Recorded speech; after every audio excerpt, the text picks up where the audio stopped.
नमस्कार, news room से big breaking लेकर हाजिर हूं मैं राजीव और हमारे साथ आप देख रहे हैं दो हमारी सहयोगी आंचल और आराधना, दोनों यहां मौजूद हैं और इस वक्त हम चर्चा करने वाले हैं। जो खबर आप तक पहुंचाने वाले हैं वो खबर है डोनाल्ड ट्रंप से संबंधित, वो खबर है ईरान से रिलेटेड, क्योंकि ईरान आखिर क्यों बौखला गया, ताबड़तोड़ हमले क्यों करने लगा अमेरिका के सैन्य ठिकानों पे, इजरायली सैन्य ठिकानों पे और उसके अलावा उन तमाम औद्योगिक प्रतिष्ठानों पे जिसके बारे में ईरान ने कहा था कि आप हमारी बात सुनिए वरना हम ये सब करके दिखाएंगे। सब कुछ कर रहा है ईरान एक तरफ, दूसरी तरफ अमेरिका से आखिर कौन सी बड़ी खबर आ गई कि ईरान यहां नाराज हो गया। खबर यह है कि कल से बात चल रही थी कि डोनाल्ड ट्रंप देश को संबोधित करेंगे, राष्ट्र को संबोधित करेंगे। आपने देखा, सुन लिया होगा, नहीं सुने होंगे तो जरूर आप तक हम पहुंचाएंगे। भारत के समय के अनुसार सुबह 6:30 बजे, कई लोग तो रात भर जगे रहे, हम लोग भी जगे रहे लगभग, और इस खबर की जानकारी पुष्टि करने के लिए कि क्या सचमुच सीज फायर का ऐलान करने वाले हैं, युद्ध विराम का ऐलान करने वाले हैं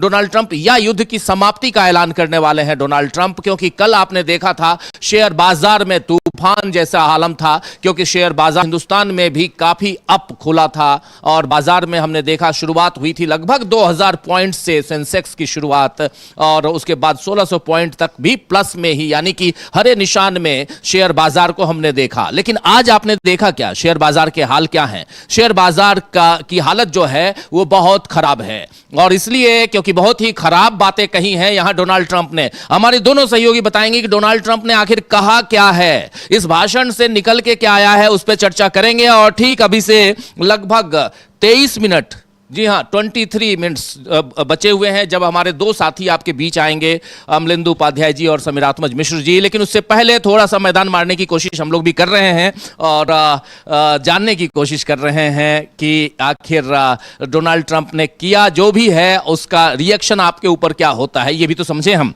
आप सबका एक बार फिर स्वागत करता हूं दोस्तों। और आंचल, क्या कुछ कहा डोनाल्ड ट्रंप ने और क्यों बौखला गया है ईरान और क्यों परेशान है बाजार?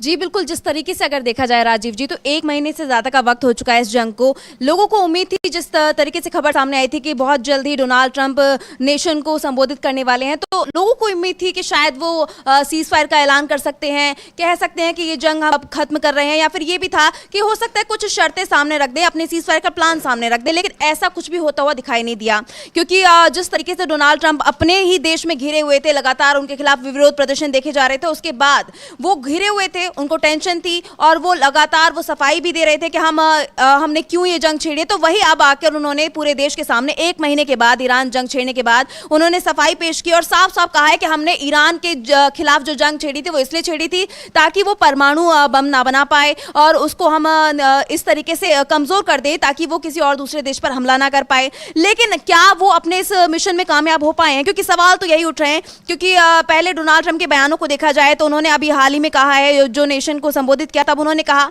कि हमने ईरान को पूरी तरीके से खत्म कर दिया है, उसमें रिजीम चेंज कर दिया है। उन्होंने बोला कि ईरान को हम परमाणु शक्ति नहीं बनने देंगे। इसके अलावा उन्होंने ये भी बोला कि ईरान के सभी बड़े नेता जो हैं वो मारे जा चुके हैं हमारे पहले हमले में। उसके बाद भी लगातार वो कई ऐसे बयान देते रहे। उन्होंने ये भी कहा कि ईरान को गलत काम की सजा मिली है, ईरान में अपना मिशन पूरा कर लिया है। लेकिन क्या जिस तरीके से देखा जाए स्क्रीन पर ये बयान आते हैं, ट्रंप ने बयान दिया है कि ईरान को परमाणु शक्ति नहीं बनने देंगे, ईरान के सभी बड़े नेता मारे जा चुके हैं, हमारे कंट्रोल में है ईरान की सेना, अमेरिकी हमलों में खत्म हुई ईरान की नौसेना, ईरान को गलत काम की सजा मिली है, ईरान में हमने अपना मिशन पूरा कर लिया है, विवाद खत्म होती है स्वयं खुल जाएगा हॉर्मुज़ स्ट्रेट। क्योंकि हॉर्मुज़ स्ट्रेट को लेकर बहुत ज्यादा हमने खींचतान देखी है, किस तरीके से लगातार डोनाल्ड ट्रंप की तरफ से ये कहा जा रहा था कि वो हॉर्मुज़ स्ट्रेट पर कब्जा करना चाहते हैं। लेकिन यहाँ पर ऐसा कुछ भी होता हुआ नहीं दिखाई दे रहा। और अब डोनाल्ड ट्रंप अपने ही बयान से पलटी मारते हुए दिखाई दे रहे हैं। वो कह रहे हैं कि हॉर्मुज़ स्ट्रेट अपने ही आप खुल जाएगा, जिन भी देशों को जरूरत है, हम वहां से तेल नहीं लेते हैं तो हमें जरूरत नहीं है, जिन देशों को जरूरत है वो वहां जाएं और अपना हॉर्मुज़ स्ट्रेट को खुलवाएं, हम उससे दूर रहेंगे। इस तरीके के बयान अगर देखा जाए तो डोनाल्ड ट्रंप ये कह रहे हैं कि हमने रिजीम चेंज कर दिया। अरे रिजीम तो आपने पहले ही दिन चेंज कर दी, जब 28 तारीख को आपने हमला किया था उसमें खामनेई मारे जा चुके थे, टॉप लीडरशिप तो तब खत्म हो गई थी। फिर उसके बाद अभी तक अगर देखा जाए तो 1 महीने आपने युद्ध में क्या किया? रिजीम को अगर आप रिजीम का बहाना देते हैं कि हमने रिजीम चेंज करनी थी और वो हम कर चुके हैं, तो आप पहले दिन कर चुके थे। अब तक आप इस जंग में क्यों टिके रहे? आपने क्यों नहीं पहले ऐलान किया कि हाँ हम ये जंग जीत चुके हैं? आप क्यों इतने आगे लेके जा रहे हैं इस जंग को? और अभी भी डोनाल्ड ट्रंप ये कह रहे हैं कि अब हम बहुत जल्दी ये मिशन खत्म करने के कगार पर हैं और बहुत जल्दी ये मिशन खत्म हो सकता है। लेकिन हाँ, इसमें 2-3 हफ्ते लग सकते हैं और बहुत जल्दी हम बहुत बड़ा हमला करने वाले हैं ईरान पर। एक तरफ तो आप ये कहते हैं कि हम जंग जीत गए हैं, हमने ईरान को झुका दिया है, अब ये मिशन खत्म करने का समय आ गया है, तो फिर आप ये क्यों कह रहे हैं कि अभी ये जंग और लंबी खिंचेगी, अभी हमें टाइम लगेगा, अभी हम ईरान पर हमला करेंगे? तो ये सवाल जो है, मतलब देखा जाए तो डोनाल्ड ट्रंप बयान तो देते हैं, लेकिन क्या बयान देते हैं वो समझ में नहीं आते हैं बिल्कुल भी, क्योंकि वो अपने ही बयानों से बहुत बार पलटी भी मार चुके हैं। कभी कुछ कहते हैं, कभी कुछ कहते हैं। कल भी जो आज सुबह जो भाषण दिया है डोनाल्ड ट्रंप ने, उस भाषण में भी जो बातें जो यहाँ आंचल कह रही हैं, जो बातें यहाँ से निकल के आई हैं, उसमें कुछ भी नया नहीं है। नया ये होना चाहिए था कि या तो टोटली वो युद्ध विराम की घोषणा करें जिसकी उम्मीद की जा रही थी, या तो वो कहें कि हम इस युद्ध को छोड़ के बाहर निकल रहे हैं, जिसको लड़ना है यानी वो साथ छोड़ दें अपने साथी नेतन्याहू का। और ये भी उन्होंने नहीं किया। उन्होंने जो बातें कही, उन्होंने इसकी शुरुआत की जब, तो उन्होंने कहा कि वर्ल्ड वार 1 1 साल से ज्यादा वक्त तक चला, वर्ल्ड वार 2 3 साल से ज्यादा तक चला। ऐसे ही उन्होंने कोरिया वॉर का जिक्र किया, उन्होंने इराक वॉर का जिक्र किया, वियतनाम वॉर बताया कि 18 साल से ज्यादा चला। लेकिन ये तो अभी 32 दिन ही हुए हैं ये बात कह रहे हैं, यानी आप इसमें भी रिकॉर्ड बनाना चाहते हैं क्या? एक बड़ा सवाल पैदा होता है यहां पे। दूसरा सवाल यहां पर डोनाल्ड ट्रंप की बातों से ये आता है यहां पे कि क्या यहां से डोनाल्ड ट्रंप सचमुच इस जंग को आगे लेके जाना चाहते हैं? लेकिन इसके साथ साथ यह बात भी आती है कि डोनाल्ड ट्रंप कह रहे हैं कि हमने सब कुछ खत्म कर दिया है ईरान में कुछ भी नहीं बचा है, वहां की नौसेना नहीं बची है, वहां की वायुसेना नहीं बची है, वहां की थल सेना नहीं बची है, वहां रिजीम हमने चेंज कर दिया है। अगर आपने रिजीम चेंज कर दिया है तो राष्ट्रपति तो वही वहां पे हैं। अगर रिजीम चेंज कर दिया, रिजीम चेंज का मतलब आप चाहते थे कि पूरी की पूरी तख्ता पलट कर दें वहां पे, यानी वहां शाह को बैठा दें, रजा पहलवी को बैठा दें। क्या आपने रजा पहलवी को बैठा दिया? नहीं बैठाया। आपने रिजीम चेंज नहीं किया क्योंकि आप झूठ बोल रहे हैं। आपने हॉर्मुज की बात की, हॉर्मुज को लेके अभी अब कह रहे हैं आप कि हम हॉर्मुज से हमारा कोई नाता रिश्ता नहीं है, जिसका है वो जाके खुलवा ले, और अमेरिका को इससे कोई लेना देना नहीं है। तो फिर करना क्या चाह रहे हैं डोनाल्ड ट्रंप? किस दिशा में जाना चाहते हैं डोनाल्ड ट्रंप? करना क्या चाहते हैं? ये एक बड़ा सवाल आता है आराधना। और ऐसे में डोनाल्ड ट्रंप के आज के भाषण को अगर देखा जाए तो इस भाषण से आपको क्या समझ में आता है? क्या कुछ इस भाषण से निकल के आता है? और इस भाषण में इसके बाद जो प्रतिक्रियाएं आई हैं, जिस ढंग से ईरान ने इसका पलटवार किया है, इस पे भी आएंगे हम। लेकिन डोनाल्ड ट्रंप की बातें जो हैं वो ये कहती हैं कि डोनाल्ड ट्रंप सीधे सीधे झूठ बोल रहे हैं, या डोनाल्ड ट्रंप यहां पे बिना कहे हुए ये मान रहे हैं कि मैं इस जंग को हार चुका हूं, ये माना जाए। जी बिल्कुल राजीव जी, अगर देखा जाए तो मौजूदा हालात कुछ और ही इशारा दे रहे हैं और डोनाल्ड ट्रंप के बयान कुछ और ही निकलकर सामने आ रहे हैं। जब कल ये खबर आई व्हाइट हाउस की तरफ से, बोला गया कि राष्ट्रपति ट्रंप देश के नाम संबोधन जारी करने वाले हैं और इसमें वो ईरान को लेकर बहुत महत्वपूर्ण जानकारियां देंगे, तो सबसे पहला ख्याल और सबसे पहली चर्चा जिस बात की शुरू हुई वो थी युद्ध विराम की। कहा जा रहा था कि ट्रंप हो सकता है युद्ध विराम की घोषणा कर दे, हो सकता है जिस तरह उनके बयान आए थे कि हमें तो समझौते की भी जरूरत नहीं है, उससे पहले ये जंग खत्म हो सकती है, युद्ध विराम हो सकता है। ये बार बार युद्ध विराम की बातें ट्रंप की तरफ से ही कही जा रही हैं, लेकिन ईरान हमेशा से इसे खारिज करता रहा, शुरुआत से लेकर अभी भी जब डोनाल्ड ट्रंप ने यह दावा किया है कि हम तो जंग जीत रहे हैं, ईरान की तरफ से युद्ध विराम के लिए प्रस्ताव आया है। अपने भाषण में उन्होंने यही कहा है, सुबह में भी। तो उनके इन बयानों पर सवाल खड़े हो जाते, क्योंकि ईरान की तरफ से साफ कहा गया कि हमने तो युद्ध विराम के लिए कहा ही नहीं, हमारी तरफ से कोई रिक्वेस्ट नहीं भेजी गई। और ईरान लगातार इस बात को लेकर तंज भी कस रहा है। अगर देखा जाए तो ईरानी मिलिट्री की कुछ सोशल मीडिया हैंडल्स हैं, उन पर इस तरह के वीडियोस, मीम्स बनाकर शेयर किए जा रहे हैं, जिसमें ट्रंप को दिखाया जा रहा है कि किस तरह वो अपने ही दावों में फंसते जा रहे हैं। वो कहते कुछ है, हकीकत कुछ और है। ट्रंप कह रहे युद्ध विराम हो गया, लेकिन उस कार्टून के रील में भी यही दिखाया गया कि ट्रंप खुद सीज फायर की रिक्वेस्ट अरागची के पास भेजते हैं, फिर अरागची से IRGC पेजेशकियान सबके बीच बातचीत होती है और वो उसे फाड़ देते हैं। इस तरह के वीडियोस भी सोशल मीडिया पर ट्रेंड कर रहे हैं। तो देखा जाए तो जमीनी हकीकत कुछ और ही दिखाई दे रही है और ट्रंप कुछ और ही कह रहे हैं। और सबसे बड़ी बात यह है कि अब लोगों को ट्रंप के बयानों पर भरोसा भी नहीं है, क्योंकि ट्रंप आए दिन कुछ भी भाषण देते रहते हैं और उसके बाद अपने बयानों से खुद ही पलट जाते हैं। खुद ही कह रहे हैं कि हम जंग जीत गए हैं और खुद ही कह रहे हैं कि अभी 2-3 हफ्ते हम ईरान में बहुत बड़ा हमला करेंगे और पूरा बदला लिया जाएगा, ईरान को घुटनों पर ला दिया जाएगा। तो अरे आप पिछले 1 महीने से आप क्या कर रहे हैं ईरान में? आप बार बार बस दावा ही तो कर रहे हैं कि हम जंग जीत गए। पहला हमला, पहला वार जो आपने किया, आपने पूरी टॉप लीडरशिप खत्म कर दी और कहा कि अब हम जंग जीत गए। लेकिन पिछले 1 महीने से आप लगातार ईरान का पलटवार झेल रहे हैं और अभी जब डोनाल्ड ट्रंप ये भाषण दे रहे थे, ठीक उसी दौरान ईरान की तरफ से इजराइल पर ताबड़तोड़ हमले किए गए। मध्य इजराइल में मिसाइलें दागी गई। लगभग 40 मिनट में 6 बार सायरनों की गूंज सुनाई दी है, वहां पर धमाकों की आवाज गूंज रही है। यानी इजराइल में जबरदस्त तबाही मची और वो भी उस दौरान जब डोनाल्ड ट्रंप कह रहे हैं कि हम जंग जीत गए। तो इजराइल ने, जब उनका भाषण चल रहा है तब उधर ईरान बता रहा है कि तुम भाषण देते रहो, हम अपना काम कर रहे हैं, और वो इजराइल पे ताबड़तोड़ हमले कर रहा था। ये बहुत इंटरेस्टिंग है कि एक तरफ आप बात कर रहे हैं, डोनाल्ड ट्रंप का जो पहला बयान आपके सामने रखना चाहता हूं, अभी तक तो पॉइंट वाइज हमने किया है, उस बयान में वो कह रहे हैं कि आज रात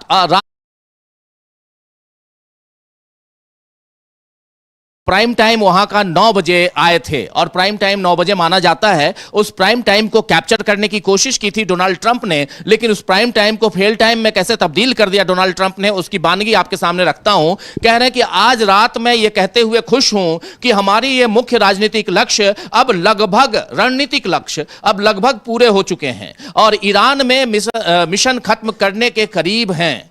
ईरान में मिशन खत्म करने के करीब हैं। हालांकि यह काम पूरा होने में 2 से 3 हफ्ते और लग सकते हैं। अगले 2-3 हफ्तों में ईरान पर बड़े पैमाने पर हमले किए जाएंगे। अमेरिका अपने सैन्य लक्ष्यों को जल्द हासिल कर लेगा। भाई आप यहां पे जो आप दोनों, आराधना, आंचल, आप दोनों जो बात कह रही हैं, उसी बात को मैं थोड़ा आगे बढ़ाऊंगा कि यहां डोनाल्ड ट्रंप आखिर कहना क्या चाह रहे हैं। 2 से 3 हफ्ते का समय भी मांग रहे हैं, फिर कह रहे हैं मिशन अकम्प्लिश्ड, और उसके बाद फिर कह रहे हैं कि इस मिशन को कंप्लीट करने में हमको इतना टाइम लगेगा। तो यही है कि डोनाल्ड ट्रंप टोटली कंफ्यूज्ड हैं कि इस जंग में रहें कि ना रहें, और इसीलिए इनका साथ सबने छोड़ दिया। ये पहली बार हो रहा है कि अमेरिका का साथ यहां पर नेटो कंट्रीज ने छोड़ा है। हम लोग ये उम्मीद कर रहे थे कि हो सकता है कि नेटो को छोड़ने की घोषणा कर दें, ये भी कर सकते हैं, ये कह दें कि नहीं अब हम इस जंग को और आगे बढ़ाएंगे, हम ब्रिटेन के ऊपर भी हमला बोलेंगे, हम स्पेन के ऊपर भी हमला बोलेंगे, और लगे हाथ हम ग्रीनलैंड को भी कब्जाने की कोशिश करेंगे, क्यूबा को भी अपने कब्जे में लेंगे, ये कर सकते हैं। बहुत सारी बातें आ रही थी, लेकिन इन सब के बीच डोनाल्ड ट्रंप यहां सरेंडर करते हुए नजर आते हैं। सीधा डोनाल्ड ट्रंप की जो बात यहां मुझे समझ में आती है, वो ये समझ में आती है कि डोनाल्ड ट्रंप कहीं ना कहीं यहां से एक फ्रेम कर रहे हैं, उस फ्रेम में सिर्फ और सिर्फ डोनाल्ड ट्रंप हैं और कोई तस्वीर नजर नहीं आ रही है। उस फ्रेम में सिंगल तस्वीर, जो पोर्ट्रेट है उनका बना हुआ, और उसमें वो अपनी तस्वीर देखना चाहते हैं अपने आप को। लेकिन जेडी वेंस से लेकर तमाम दूसरे उनके जितने भी नेता हैं, उनके साथी हैं, सब आज की तारीख में डोनाल्ड ट्रंप से अलग नजर आते हैं, उनके विचारों से पलटे हुए नजर आते हैं। और जैसे शुरुआत में मैं कह रहा था, चाहे वर्ल्ड वार 1 हो, इन्होंने जो उदाहरण दिए, वर्ल्ड वार 1 का उदाहरण, वर्ल्ड वार 2 का उदाहरण, कोरिया वॉर का उदाहरण, उन्होंने एग्जाम्पल वियतनाम वॉर का दिया, इन्होंने एग्जाम्पल जो है वो इराक वॉर का दिया, और अब के वॉर का दे रहे हैं। और ये तो मात्र 32 दिन ही हुए हैं भाई, तो क्या आप 100वें दिन अगरबत्ती दिखाओगे क्या? यहां समझ में नहीं। आप तो वहां पे सारे फादर्स को बुला के, चर्चेज के तमाम ऐसे टॉप जो प्रीस्ट हैं उनको बुला के, और आप हाथ जोड़े हुए थे कि किसी तरह हमको यहां विक्ट्री मिल जाए, और अभी आप कुछ और कर रहे हैं। तो तस्वीर कुछ और नजर आती है, और ऐसे में डोनाल्ड ट्रंप कहीं ना कहीं बहुत बुरी तरह खुद भी फंसे हुए हैं, दुनिया को भी फंसाते हुए नजर आ रहे हैं। लेकिन जरा समझना चाहूंगा आंचल और आराधना, आप दोनों से, कि ईरान की क्या प्रतिक्रिया। जैसे अभी आप बता भी रही थी आराधना कि ईरान जो है वो ताबड़तोड़ हमले कर रहा है इजराइल के ऊपर, इजराइल से क्या आ रहा है, और इधर फिर ईरान दूसरे जगहों पे क्या कर रहा है, मिडिल ईस्ट में क्या कर रहा है। क्योंकि कल बहरीन पे जो इसने AWS यानी अमेज़न का जो पूरा डाटा सेंटर है, क्लाउड सिस्टम जो उनका है, उस पे हमला किया है ईरान ने। इसलिए क्या कुछ और है? देखिए मैं बता दूं राजीव जी कि आप अभी बता ही रहे थे कि डोनाल्ड ट्रंप जिस वक्त भाषण दे रहे थे और उस भाषण का जवाब ईरान ने मिसाइलों के जरिए दिया है। मतलब ताबड़तोड़ तरीके से मिसाइलें दागी गई हैं इजराइल के ऊपर, ये साफ नजर आता है और इस बात की पुष्टि खुद इजराइल की तरफ से की गई है। इजरायली सेना जो है उसके मुताबिक ट्रंप का भाषण खत्म होते ही ईरान की तरफ से मिसाइल लॉन्च का पता चला था सेना को, और सेना ने बयान जारी कर यह बताया है कि डिफेंस सिस्टम सक्रिय कर दिए गए हैं और खतरे को रोकने के लिए इंटरसेप्शन भी जारी है। इसके साथ ही कई इलाकों में एयर डिफेंस अलर्ट पर आ गए हैं और पूरे क्षेत्र में अगर देखा जाए तो पूरे इजराइल में जो है सायरन की आवाजें सुनाई गई हैं। जिस तरीके से लगातार कहा जा रहा था, एक तरफ तो ईरान ये कह रहे थे कि हमने सैन्य क्षमता खत्म कर दिया ईरान की, लेकिन अगर देखा जाए तो ईरान ने ये मिसाइल हमला करके ये बता दिया है कि देखो हमारी सैन्य क्षमता पूरी तरीके से मजबूत है, आप चाहे जो भी दावे कर लो वो दावे जो है पूरी तरीके से झूठे हैं, क्योंकि आज पहली बार नहीं है जब डोनाल्ड ट्रंप ने इस तरीके का हमला किया हो। इससे पहले भी वो लगातार इस तरीके के बयान देते रहे, जुबानी जंग भी दोनों देशों के बीच में देखने को मिली है, लेकिन ईरान उन सभी चीजों का खंडन करता रहा है, खारिज करता रहा है अमेरिकी राष्ट्रपति के बयान को, और इस बार भी उसने वही किया। जिस तरीके से मिसाइल दागी गई, पूरे शहर में तबाही का मंजर देखने को मिल रहा है और ऐसा लगातार देखा जा रहा है जिस तरीके से मिसाइलें दागी जा रही है, उसके बाद काफी भारी नुकसान इजराइल को होता हुआ इस जंग में दिखाई भी दे रहा है। और लगातार अगर ईरान के बयानों की बात की जाए तो ईरान भी धमकियां दे रहा है, कह रहा है कि हम अभी झुके नहीं हैं और हम अपने दुश्मन को झुकाकर ही मानेंगे। ये जंग तभी खत्म होगी जब ईरान चाहेगा, अमेरिका के कहने से कुछ नहीं होता और ईरान यही चाहता है कि उसकी शर्तें पहले पूरी की जाए, उसके बाद ये जंग खत्म होगी। ऐसे में डोनाल्ड ट्रंप जो है वो बहुत बुरी तरीके से फंसते हुए दिखाई दे रहे हैं और यही वजह है कि आज उनको पूरे देश के सामने आकर संबोधित करना पड़ा पूरे देश को और सफाई देनी पड़ी, क्योंकि उनकी नीतियों को लेकर लगातार अमेरिका में सवाल उठते रहे हैं, लगातार विरोध होते रहे हैं और यही वजह था कि उनको डर था कि आगे आने वाले वक्त में उनकी कुर्सी पर भी संकट गहरा सकता है, उनकी कुर्सी भी जा सकती है, क्योंकि जिस तरीके से गिरफ्तारी की मांग की जा रही है, उनके इस्तीफे की मांग की जा रही है, उससे वो काफी ज्यादा परेशान थे और यही वजह है कि 1 महीने बाद आखिरकार उनको जनता के सामने आना पड़ा, उनको सफाई पेश करनी पड़ी कि हमने क्यों ईरान पर हमला किया, हमारी मंशा क्या थी और हमने इस जो भी लक्ष्य था उनका उसको उन्होंने हासिल कर लिया। लेकिन सवाल यहां पर यही उठता है क्योंकि डोनाल्ड ट्रंप ने कहा कि हम अपने मकसद में कामयाब हो चुके हैं, हमें सफलता हासिल हुई है। लेकिन अगर आप अपने मकसद में कामयाब हो चुके हैं, आपको सफलता हासिल हुई है, तो अब आपका एंड प्लान जो है वो क्या है, आप इस जंग को कैसे खत्म करेंगे और ये जंग आगे क्या मोड़ लेगी, क्या इस तरीके से मतलब आगे इस जंग से निकलने की क्या कोशिशें की जाएंगी और अगर आपका मकसद पूरा हो गया है तो अब आप इस जंग में रुक कर क्या कर रहे हैं, आप ये क्यों कह रहे हैं कि अब ये 2-3 हफ्ते और चलेगी। तो ये बहुत बड़ा सवाल है जो ट्रंप के ऊपर गहराता हुआ जा रहा है। बिल्कुल बिल्कुल बहुत बड़ा सवाल। लेकिन ईरान जंग में ट्रंप के 5 टारगेट, कई मोर्चों पर काम अधूरा रहा इनका, इसकी बात भी हम करेंगे। लेकिन इसके साथ साथ बहुत महत्वपूर्ण है कि जब वो हॉर्मुज की बात करते हैं डोनाल्ड ट्रंप, तो कहते हैं कि हॉर्मुज जो है उसको खुलवाने का काम मेरा नहीं है, क्योंकि हमको हॉर्मुज से कोई लेना देना नहीं है। ये बात वो कहते हैं। तो आखिर क्यों ऐसा कह रहे हैं, जरा उनके बयान को स्क्रीन पे ले आते हैं कि कह रहे हैं डोनाल्ड ट्रंप हॉर्मुज को लेकर कि सहयोगी देशों ने ईरान के खिलाफ इस लड़ाई में हिस्सा नहीं लिया, कि सहयोगी देशों ने ईरान के खिलाफ कई देशों में हिस्सा नहीं लिया। हॉर्मुज स्ट्रेट को दोबारा खोलने की जिम्मेदारी अब उन्हीं देशों को लेनी चाहिए। अमेरिका अपनी तेल जरूरतों के लिए इस रास्ते पर निर्भर नहीं है, इसीलिए वो इसे खोलने की जिम्मेदारी नहीं लेगा। यहां पर साफ साफ कि अमेरिका अपनी तेल जरूरतों के लिए इस रास्ते पर निर्भर नहीं है, इसलिए वो इसे खोलने की जिम्मेदारी नहीं लेगा। सवाल ये उठता है कि आखिर अभी तक आप हॉर्मुज की बात क्यों कर रहे थे, जब आपको क्या ये बात आज ये सपने में समझ में आया? ये बात पहले समझ में नहीं आई थी कि हॉर्मुज पे कोई चर्चा ही ना करें? आप तो हॉर्मुज द्वीप को कब्जा करना चाहते थे, आप हॉर्मुज के अलावा खार्क द्वीप को भी कब्जा करना चाहते थे। अब इतने नहीं, बात आ गई यहाँ जो फारस की खाड़ी है और जहां हॉर्मुज सागर है। जरा स्क्रीन पे ले आइए फारस की खाड़ी को, हॉर्मुज को जरा स्क्रीन पे ले आइए तो और भी नजदीक से उसको समझ पाएंगे हम। हॉर्मुज जलडमरू मध्य कहां पे है, इसको जरा दिखा दें। इसके बाद बाबा मंदिर जो है वो कहां पे है वो भी दिखाते हैं, लेकिन जरा स्क्रीन पे ला सकते हैं तो बेहतर होगा, उसको हम ले आते हैं। तो हॉर्मुज की बात यहां पर डोनाल्ड ट्रंप करते करते पिछड़ क्यों गए, पीछे क्यों हट गए, एक बड़ा सवाल आता है यहां पे आराधना। और इससे बाहर निकलने का क्या मतलब यहां माना जाए, यहां क्या ये सीधे सीधे ये देखिए, ये जो है ये स्ट्रेट ऑफ हॉर्मुज है, और जो आप देख रहे हैं फारस की खाड़ी भी कहते हैं, फार्स बे भी कहते हैं, फारस की खाड़ी भी कहते हैं, ये है। और फिर स्ट्रेट ऑफ हॉर्मुज, नीचे आप अरब सागर में आते हैं, ओमान देख लीजिए,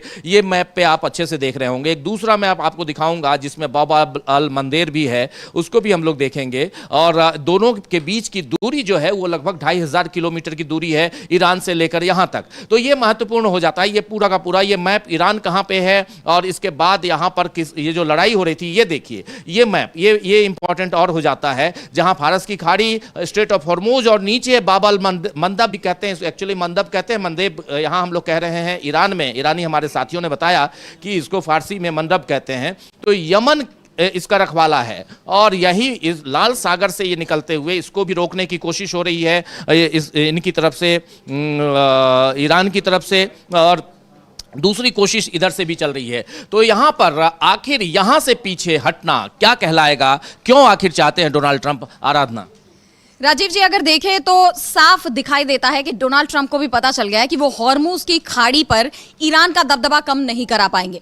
अभी तक चाहे मैदानी जंग कहिए या हॉर्मुज स्ट्रेट की ही बात कहिए, ईरान हर जगह डट कर खड़ा है, हर जगह वो कड़ा मुकाबला दे रहा है, करारा जवाब दे रहा है अमेरिका और इजराइल को। और खासकर जब हॉर्मुज स्ट्रेट की हम बात कर रहे हैं, तो अभी तक जितनी भी कोशिशें की गई अमेरिका और इजराइल की तरफ से, वो सारी कोशिशें नाकामयाब हुई। इन्होंने कोशिश की तो इनके जहाजों में आग लगा दी गई, ईरान की तरफ से ताबड़तोड़ हमले किए गए, बख्शा नहीं गया। ये बता दिया गया कि आप भले ही हमें किसी भी मोर्चे पर कमजोर करने की कोशिश करें, लेकिन हम झुकने वाले नहीं हैं। जैसे अगर सबसे बड़ा सवाल यह है कि ट्रंप अभी जो कह रहे हैं कि हम हॉर्मुज स्ट्रेट को खुलवाने का जिम्मा हमारा नहीं है, हमारा तो व्यापार भी उस रास्ते नहीं होता, तो जो देश वहां से व्यापार करते हैं वो देख ले उन्हें क्या करना है। ये कहीं ना कहीं दिखाता है कि वो अब बैकफुट पर आ गए हैं, क्योंकि अभी तक उन्होंने इसे खुलवाने की कोशिशें की, और जब खुद कामयाब नहीं हुए तो उन्होंने नेटो देशों से, तमाम देशों से मदद मांगी, यूरोपीय देशों से मदद मांगी कि आप अपनी नौसेना भेजिए, अपने युद्धपोत भेजिए, ताकि ईरान की नौसेना को वहां से कमजोर किया जा सके, उसे आजाद कराया जा सके और व्यापार दोबारा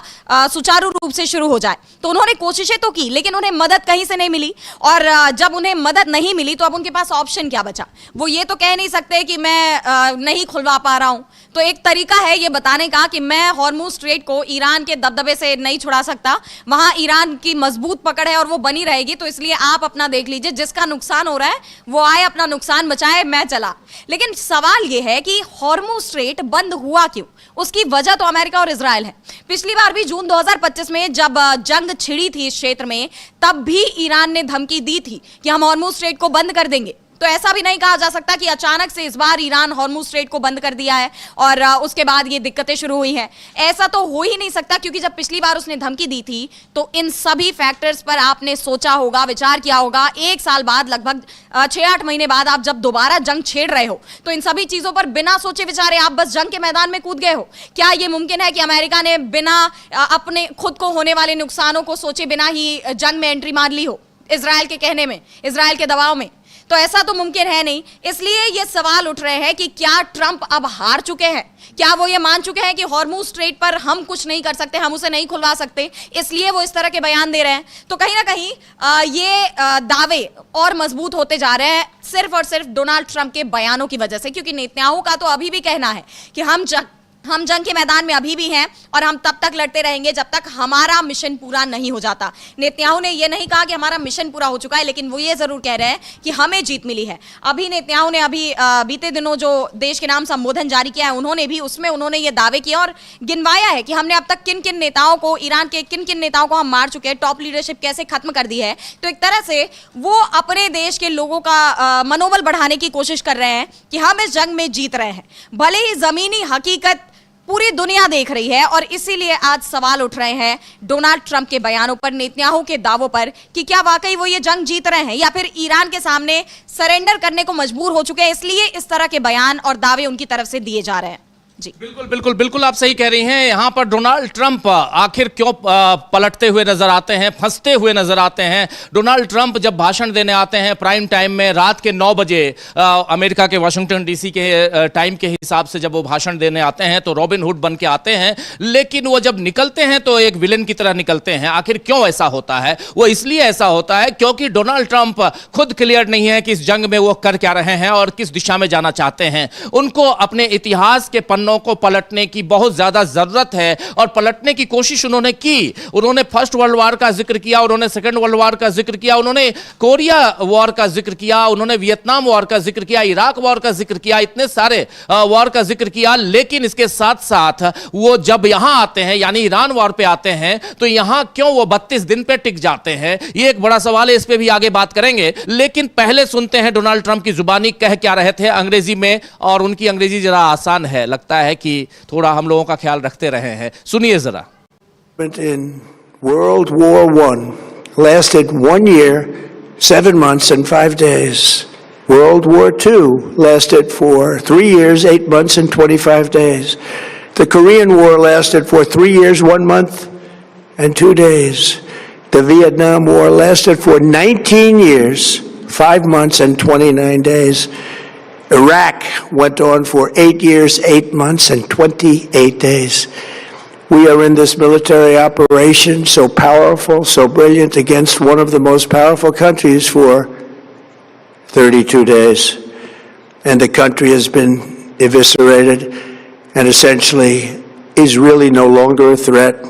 They were the bully of the Middle East, but they're the bully no longer. This is a true investment in your children and your grandchildren's future.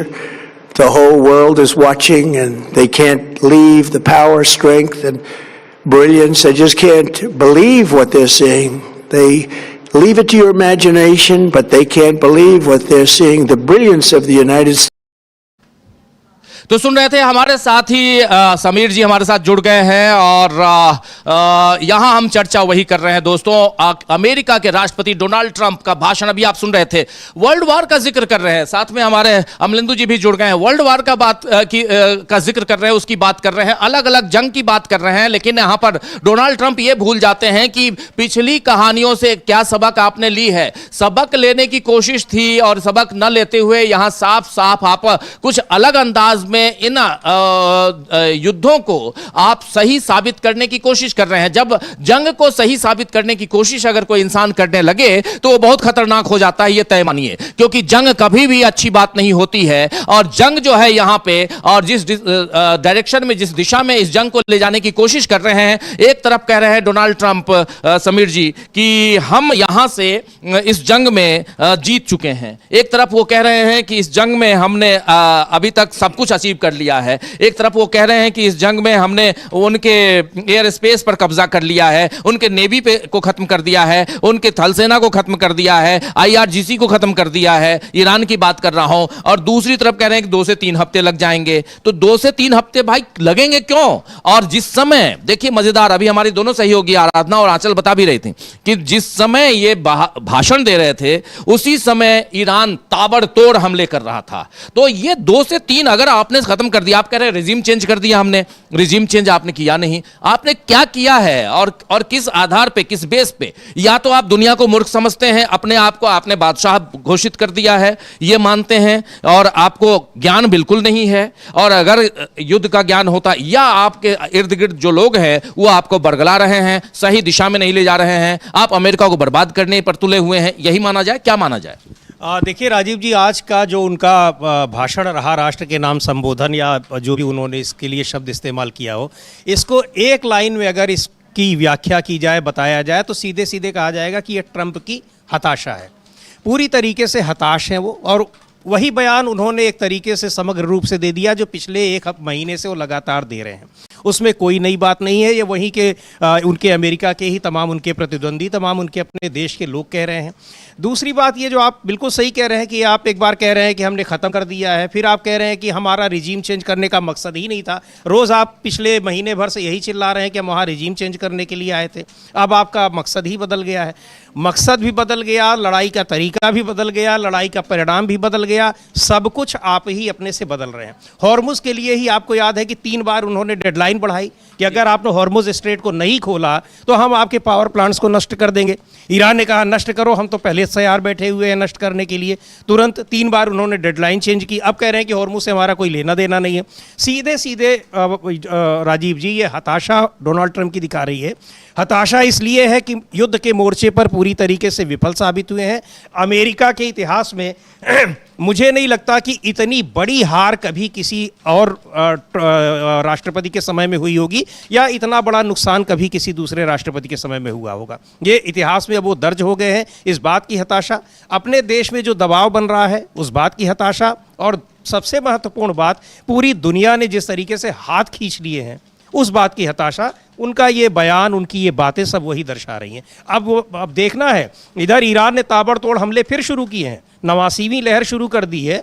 ये अपना बोल रहे हैं, बड़बोलापन दिखा रहे हैं, वो हमले कर रहा है, वो बता रहा है, वो हमले करके बता रहा है कि हम क्या कर रहे हैं। और अब इनके ऊपर जो प्रेशर चारों तरफ का बन रहा है वो है, एक हताशा में और भी भूल गया, जो बेंजामिन नेतन्याहू की तरफ से है, जो इनको इस लड़ाई से पीछे हटने नहीं दे रहा है, जिसकी वजह से लड़ाई में कूदे हैं। तो चारों तरफ का ये जो दबाव है, उस दबाव ने इनको ज़बरदस्त तरीके से हताश कर दिया है और अब समझ भी नहीं आ रहा है कि करें क्या। बिल्कुल बिल्कुल आप सही कह रहे हैं कि इस पे विश्लेषण हम लोग और करेंगे कि बिन्यामिन नेतन्याहू के ने आखिर इनकी कौन सी नब्ज दबा रखी है जिस कारण डोनाल्ड ट्रंप पीछे हटने को मजबूर भी चाहते हैं लेकिन मजबूर हैं, वो हटना चाहते हैं लेकिन हट नहीं पा रहे हैं, सही सेंटेंस होगा। लेकिन यहां पर बिन्यामिन नेतन्याहू तक हम आए, ऐसे विश्लेषणों पे जाएं, हमारे साथी अमलेंदु जी भी जुड़े हुए हैं, जरा यहां पर समझना चाहते हैं कि आखिर इस वक्त हो क्या रहा है। और सबसे बड़ी बातें यहां पे जो आ रही हैं वो ये कि जैसे ही भाषण उन्होंने देना शुरू किया, डोनाल्ड ट्रंप ने राष्ट्र को संबोधित करना शुरू किया अमेरिका के समय के अनुसार रात 9 बजे और हमारे देश के यानी भारत के समय के अनुसार आज सुबह 6:30 बजे भाषण देना शुरू किया। ईरान ने यानी तेहरान से और अलग अलग शहरों से ताबड़तोड़ हमले अमेरिकी सैन्य अड्डों पे, चाहे वो मिडिल ईस्ट में हो या अमेरिकी सैन्य अड्डों के अलावा उधर जो इजराइल है, इजराइल के ऊपर भी हमले करना शुरू कर दिया इसने ईरान के ये हमले अभी तक के बताए जा रहे हैं सबसे बड़े हमलों में से एक है। ईरान ने जिस ढंग से आज सुबह सुबह चारों तरफ हमला किया है उससे उसने बता दिया कि डोनाल्ड ट्रंप जी आपके भाषण का स्वागत हम करते हैं इसी ढंग से, यही माना जाए अमलेंदु जी। और इसमें भी बहुत सारी खबरें, पहले जो खबरें हैं उस पर आते हैं हम लोग, और खबरों में CIA की एक जो पूर्व CIA के अधिकारी हैं उनका बयान भी है, और CIA का मतलब अमेरिका, और अमेरिका के जो आज के अधिकारी, पूर्व अधिकारी, ये सब लोग लगातार डोनाल्ड ट्रंप को चेतावनी दे रहे हैं कि आप फंसे हुए महाराज, आप बाहर निकलो। बिल्कुल राजीव जी, ये साफ तौर पे कहा जा रहा है कि आप फंसे हुए। CIA के पूर्व निदेशक हैं लैरी जॉनसन, और उन्होंने जो ईरान का प्रेस TV है उसके साथ बातचीत में साफ तौर पर कहा है कि ईरान ने यह दिखा दिया है कि उसे ना तो धमकाया जा सकता और ना ही झुकने के लिए मजबूर किया जा सकता है। और उन्होंने ये भी जोड़ा कि अगर ईरान हार भी जाता है तो भी वह रोज़ाना जवाबी कार्रवाई करता रहेगा। ये साफ तौर पर CIA के जो पूर्व निदेशक हैं लैरी जॉनसन, उनका कहना है ट्रंप के इस भाषण के बाद राजीव जी। और ट्रंप ने भाषण दिया उसके बाद तुरंत रिटर्न गिफ्ट जो है वो इजराइल ने दिया अमेरिका को, अमेरिका के जो सैन्य अड्डे हैं उन पर, और इजराइल पर 100 से ज्यादा ईरान ने रिटर्न गिफ्ट दिया। 100 से ज्यादा मिसाइलों से उसने हमले जो हैं वो किए हैं, और ज़बरदस्त तरीके से उसने हमले किए हैं। जो खातम अल अंबिया का केंद्रीय मुख्यालय है उसने कहा है कि जैसा कि हमने कहा है कि हम अमेरिकी ज़ायोनी दुश्मनों से घोषणा करते हैं कि हमारी सैन्य शक्ति और साजो सामान के बारे में आपकी खुफिया जानकारी अधूरी है, हमारी अत्यंत व्यापक और रणनीतिक क्षमताओं के बारे में आपको कुछ भी पता नहीं है। और UAE में गुप्त जमावड़े वाली जगह पर IRGC के हमले में 37 अमेरिकी सैनिक मारे गए हैं, ये ईरान की सेना ने दावा किया है राजीव जी। और कहा है कि जायोनी शासन से संबंधित तेल टैंकर एक्वा 1 को मध्य फारस की खाड़ी में निशाना बनाया गया है और वह जल रहा है, और इसकी कोई भी जो खंडन है वो अमेरिका की तरफ से राजीव जी नहीं आया है। और इधर जो है ऑस्ट्रेलिया के प्रधानमंत्री हैं एंथनी अल्बनीज, उन्होंने ट्रंप के संबोधन के बाद कहा है कि ये साफ नहीं है कि ईरान में क्या और हासिल करने की ज़रूरत है। ट्रंप साहब इसके बारे में कुछ भी नहीं जानते हैं, कुछ भी उन्होंने नहीं बताया है। इधर अबू धाबी ने बताया है कि एक मिसाइल को बीच में रोकने से खलीफा इकोनॉमिक जोन्स अबू धाबी का जो है उसके आसपास इलाके में काफ़ी नुकसान हुआ है, लेकिन कोई घायल नहीं हुआ है। और इधर जो है अमेरिका और इसराइल की सेनाएं जो है वो भी ईरान के ऊपर हमले जारी किए हुए हैं, और हाल के घंटों में लारिस्तान और मियानेह में 9 लोगों की जान गई और हवाई अड्डों तथा बंदरगाहों को नुकसान पहुँचा है। कुवैत में दमकल कर्मियों के एक दल ने बताया है कि उनके मुख्य हवाई अड्डे पर स्थित ईंधन के टैंकों पर हमला हुआ है और आग लगी हुई है उनमें। वहीं बहरीन जो है और सऊदी अरब, संयुक्त अरब अमीरात ने भी मिसाइलों और ड्रोनों के हमले की सूचना दी है। राजीव जी, ये जैसे आप बता रहे हैं, देखिए कुवैत का जिक्र आपने किया, बहरीन का जिक्र किया आपने, इजराइल का किया, सऊदी अरब का किया, ये चारों तरफ अगर ताबड़तोड़, और उसके बाद ऑस्ट्रेलिया भी कह रहा है कि स्वागत नहीं कर रहा है, कहीं भी स्वागत नहीं इनके भाषण का। इसका मतलब है कि बहुत ही फीका भाषण, देश को वही प्राइम टाइम को बर्बाद करने आ गए। उस समय कुछ और प्राइम टाइम में कुछ और हो रहा होता तो ज्यादा बेहतर था। लेकिन डोनाल्ड ट्रंप के इस भाषण के एक हिस्से को, एक अंश को और सुनना जरूरी है। डोनाल्ड ट्रंप यहां पे जो कह रहे हैं वो बहुत महत्वपूर्ण बातें कह रहे हैं और कह रहे हैं कि हम लोगों ने ट्रैक को, ऑन ट्रैक हम लोग हैं, we are on track to complete all the America's military objectives shortly. ये साफ साफ अमेरिका के जितने भी ऑब्जेक्टिव्स हैं, मिलिट्री ऑब्जेक्टिव्स हैं, उसको हम बहुत जल्द यहां अचीव कर लेंगे, इसके ट्रैक पे हैं। आप बात तो बहुत सही कह रहे हैं, लेकिन क्या आप सचमुच यही करने जा रहे हैं या आप इस जंग में हार चुके हैं? जरा सुन लेते हैं उनकी जुबानी, डोनाल्ड ट्रंप की जुबानी, और बात को, इस चर्चा को आगे बढ़ाएंगे। सुनिए जरा। I've made clear from the beginning of Operation Epic Fury that we will continue until our objectives are fully achieved. Thanks to the progress we've made, I can say tonight that we are on track to complete all of America's military objectives shortly, very shortly. We're going to hit them extremely hard over the next 2 to 3 weeks. We're going to bring them back to the Stone Ages where they belong. In the meantime, discussions are ongoing. Regime change was not our goal. We never said regime change, but regime change has occurred because of all of their original leaders' death. They're all dead. तो ये Trump अपने जो इस prime time में ये बोल रहे हैं। अब अमलेंदु जी, प्राइम टाइम जो होता है तो बिल्कुल तरोताज़ा रहना चाहिए, लेकिन डोनाल्ड ट्रंप अभी थोड़ी देर पहले जो हमने कहा कि उनके पूरे भाषण को अगर एक शब्द का नाम दिया जाए तो हताशा, पूरी तरीके से हताश दिख रहे हैं। वो उनकी बॉडी लैंग्वेज भी बता रही है, उनका जो भाषण दिया है उन्होंने उसका कंटेंट भी बता रहा है, और जिस तरीके से प्रतिक्रिया उनके देश से आ रही है वो भी यही कह रही है कि पूरी तरह से हताश हैं। क्या ऑब्जेक्टिव है, क्या लक्ष्य है, क्या करना चाहते हैं, क्यों लड़ाई आप लड़ रहे हैं, लड़ाई क्या आगे कब तक चलेगी, किसी बात की कोई स्पष्टता नहीं है, कोई क्लैरिटी नहीं है। अभी ऑस्ट्रेलिया के प्रधानमंत्री अल्बनीज का नाम लिया, उन्होंने कहा ठीक है, ये तो हम मान रहे हैं कि आप ईरान के परमाणु कार्यक्रम को खत्म कर रहे हैं, उसको आप परमाणु हथियार नहीं बनाने दे रहे हैं, लेकिन उसके बाद क्या आपका ऑब्जेक्टिव है वो भी तो हम जाने, आखिर किस लिए फिर लड़ाई कर रहे हैं। बिल्कुल सही बात है, किस लिए आप लड़ाई कर रहे हो। फिर आप जब कह रहे थे कि भाई आप तो पहले ही खत्म कर चुके हैं, हाँ। और उनकी सेना भी मारी गई, उनके नेता भी मारे गए और उनके हमने सारे तबाह कर दिए, फिर 2 से 3 हफ्ते क्यों चलेगा? हाँ। ये भी बताइए। फिर इस 2-3 हफ्ते में करेंगे क्या आप? करेंगे क्या आप? तो ये रिजीम भी आपने चेंज कर चुके हैं, सब कुछ आप कर चुके, तो आज 2 से 3 हफ्ते करेंगे क्या? बात असल में यही है समीर जी कि ये एक तरीके से देखा जाए तो ये बुरी तरीके से पिट रहे हैं। तो उस पिटाई से जो है आप ये बताना चाहते हैं कि हम देखो पिटे भले ही हैं लेकिन हम ईरान को तबाह कर देंगे, ये बताना चाहते हैं। अब वो सीधा उन्होंने, अच्छा ये भी खैर नहीं है कि वो वास्तव में उनका ऑब्जेक्टिव नहीं समझ में आ रहा है।